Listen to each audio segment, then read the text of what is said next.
చేసితివి.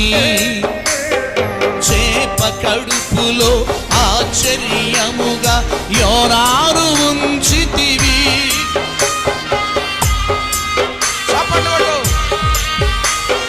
కానా విందులో ఒకే మాటతో అద్భుతము చేసితివి.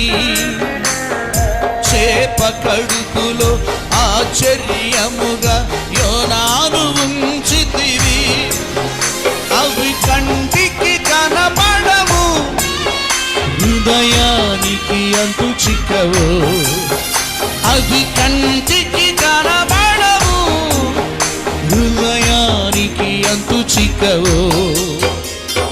యేసుని కార్యములు ఎంతో గొప్పవి, తండ్రిని తలంపులు